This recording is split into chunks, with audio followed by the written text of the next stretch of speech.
Hello, আমি James Martin আপনাদের দেখাবো অ্যাপ্লাইড ত্রিকোণমিতির একটি প্রবলেম। আমরা প্রবলেম 6 এ দেখছি এখানে একটি 60 ডিগ্রি অ্যাঙ্গেলে একটি ব্লক দেখা যাচ্ছে। এটি মূলত আমরা হ্যান্ড ভাইস কিংবা বিভিন্ন মেশিনের স্লাইডে এই ধরনের আকৃতি দেখতে পাই, এবং যখন এটি মেশিনিং করা হয় তখন এর মেজারমেন্ট একটি গুরুত্বপূর্ণ বিষয়, এবং এটি কনিক্যাল শেপ হওয়ায় এর ভিতরে এই যে বি কর্নারটা আমরা দেখতে পাচ্ছি, এর ভিতরে আমরা ভার্নিয়ার ঢুকিয়ে মেজারমেন্ট নিতে পারি না। সেই ক্ষেত্রে আমাদের একটি শ্যাফটের মাধ্যমে মাইক্রোমিটার দিয়ে মেজারমেন্টটি নিতে হয়, এবং সেই ক্ষেত্রে এই এম ভ্যালুটি বের করা খুব জরুরি হয়ে পড়ে। সেজন্য আমাদের এরকম একটি ক্যালকুলেশন জানাটা খুবই জরুরি, যে কিভাবে আমরা এই ভ্যালুটি বের করব, এবং মাইক্রোমিটারের সাহায্যে আমরা এই স্লাইডের ডেপথ মেপে এর মেজারমেন্ট নেব। আসুন দেখা যাক কিভাবে আমরা এটি বের করব। এখানে x degree is equal to 60 degree এবং d1 শ্যাফটের ডায়ামিটার হচ্ছে 26। আমাদের বের করতে হবে m1 ইজ ইকুয়াল টু কত।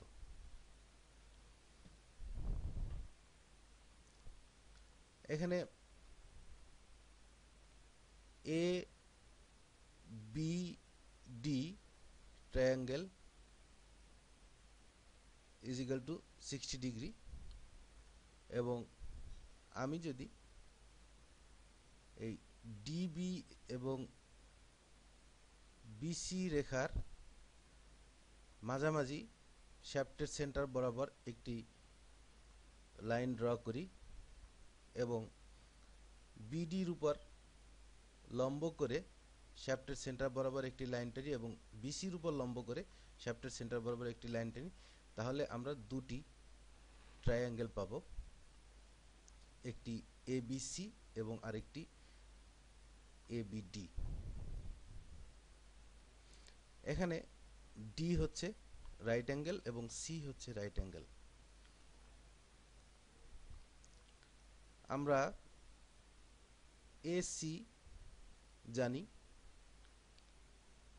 এবং আমাদের বের করতে হবে বিসি এর ডিস্টেন্স কত।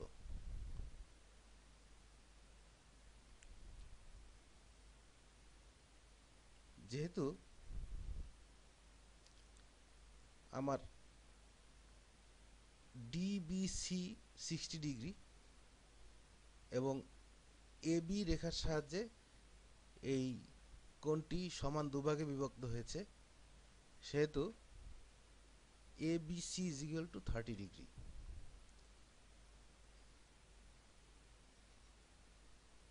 অর্থাৎ tan 30 degree is equal to AC divided BC, অথবা আমরা এভাবে লিখতে পারি BC is equal to AC divided by tan 30 degree. অতএব BC is equal to 13 divided by 1.732, tan 30 ডিগ্রির মান is equal to 22.516।